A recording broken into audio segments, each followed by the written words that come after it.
আসসালামু আলাইকুম প্রিয় দর্শক। বুধবার হঠাৎ করেই নতুন রাষ্ট্রপতি কে হচ্ছেন তা নিয়ে নানান ধরনের নাম শোনা যাচ্ছিল, নানান ধরনের গুঞ্জন জল্পনা।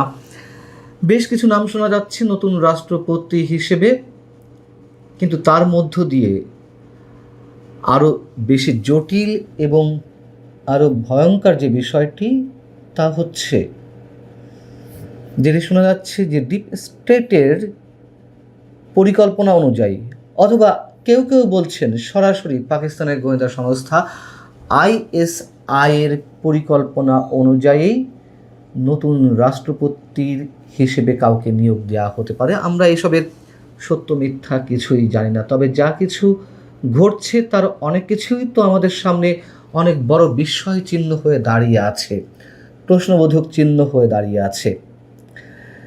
তবে এই পর্যন্ত যেটি জানা যাচ্ছে যে বর্তমান রাষ্ট্রপতি মোহাম্মদ শাহাবুদ্দিন চুপ্পু সাহেবকে এরই মধ্যে জানিয়ে দেওয়া হয়েছে তিনি যেন স্বাস্থ্যগত কারণ দেখিয়ে পদত্যাগ করেন, এবং সেটি করতে হবে 25শে জুলাইয়ের মধ্যে।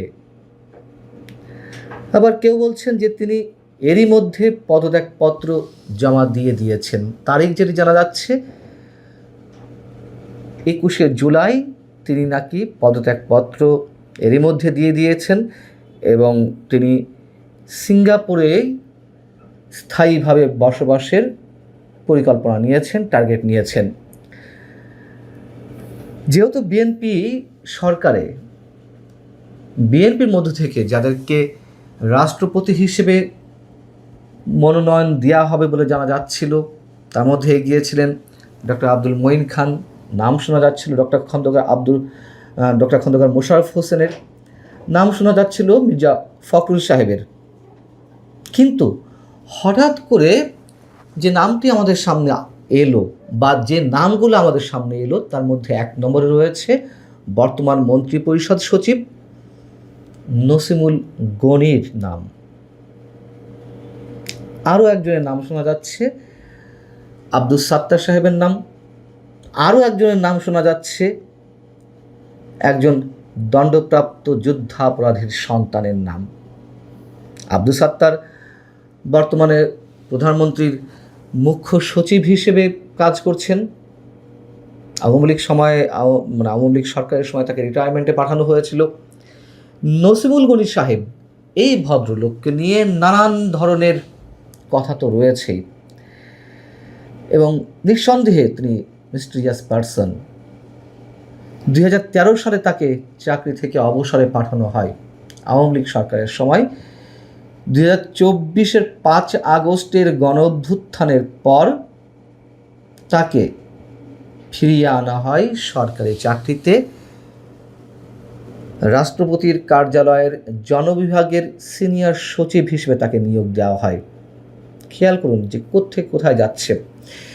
এরপর তার বিরুদ্ধে অভিযোগ উঠল হিজবুত তাহরীর সঙ্গে সম্পৃক্ততার বিষয়ে। অনেকে বলেন তিনি হিজবুত তাহরীর প্রতিষ্ঠাতা সদস্য। যদি এগুলো অভিযোগ করা হয়েছে, তৎকালীন ইউনূস সরকারের পক্ষ থেকেও অভিযোগগুলো অস্বীকার করা হয়েছে। নাসিমুল গনি সাহেব তিনি নিজেই এগুলো ডিনাই করেছেন। ডিনাই করারই কথা, আমরা জানি না যে আসলে এগুলোর সত্যতা কতখানি। তবে যারা অভিযোগগুলো করছিলেন তারাও কিছু যুক্তি তুলে ধরার চেষ্টা করছিলেন। তো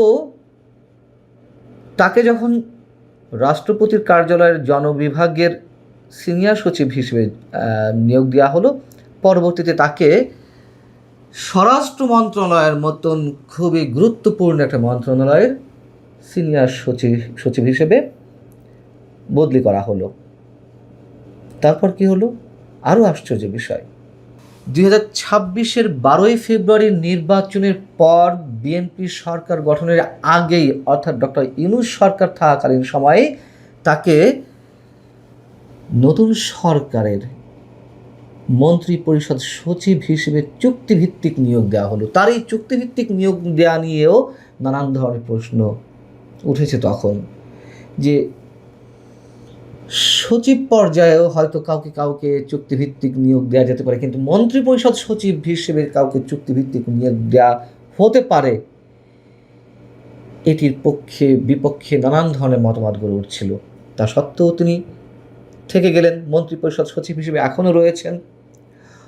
অতএব মিস্টার নসিমুল গনি যদি রাষ্ট্রপতির পদে বসেনও চূড়ান্তভাবে, তাতে কি অবাক হওয়ার কিছু থাকবে? কিন্তু তারপরেও প্রশ্ন থেকে যায়, কোন ক্রাইটেরিয়ায় তিনি রাষ্ট্রপতি হবেন? অনেকে বলতে পারেন যে কেন সাবেক আমলা থেকে তো বর্তমান রাষ্ট্রপতি শাহাবুদ্দিন চুপ্পু সাহেব রাষ্ট্রপতি হয়েছেন। শাহাবুদ্দিন চুপ্পু আওয়ামী লীগের শীর্ষ কমান্ডের, হাই কমান্ডের বিশ্বস্ত ভাজন ছিলেন। তিনি ছাত্র জীবনে পাবনা জেলা ছাত্রলীগের সভাপতি ছিলেন, পাবনা জেলা যুবলীগের সভাপতি ছিলেন।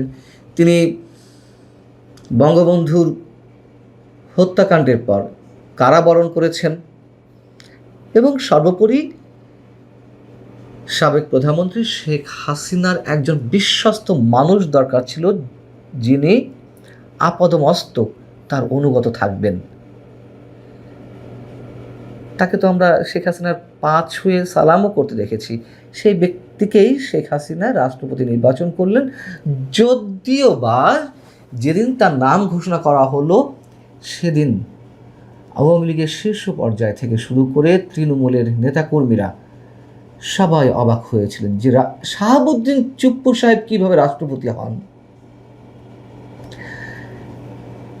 সেখানে শাহাবুদ্দিন চুপ্পুর দলীয় আনুগত্য অনেক দিক থেকে ছিল, কিন্তু নসিমুল গনি সাহেব তিনি কিভাবে রাষ্ট্রপতি হতে পারেন? অস্বাভাবিক কিছু না, আমি বলছি না যে এটি একেবারে নিশ্চয়তা পাওয়া গেছে, হলেও নিশ্চয়ই অবাক হওয়ার তেমন কিছু থাকবে না। তার আরেকটি উদাহরণ দেওয়া যেতে পারে, ডক্টর খলিলুর রহমান, বর্তমান যিনি পররাষ্ট্রমন্ত্রী, কোত্থেকে কোথায় উড়ে এসে জুড়ে বসে তিনি বিএনপি সরকারের পররাষ্ট্রমন্ত্রী হয়ে গেলেন। তো আমাদের অবাক হওয়ার কিছু থাকবে? থাকার কথা নয়। এর আগে ডক্টর ইউনূস সম্পর্কে জানা যাচ্ছিল যে তিনি রাষ্ট্রপতি পদে বসবেন এবং এখনো পর্যন্ত তিনি তদবির করছেন বলে জানা যাচ্ছে।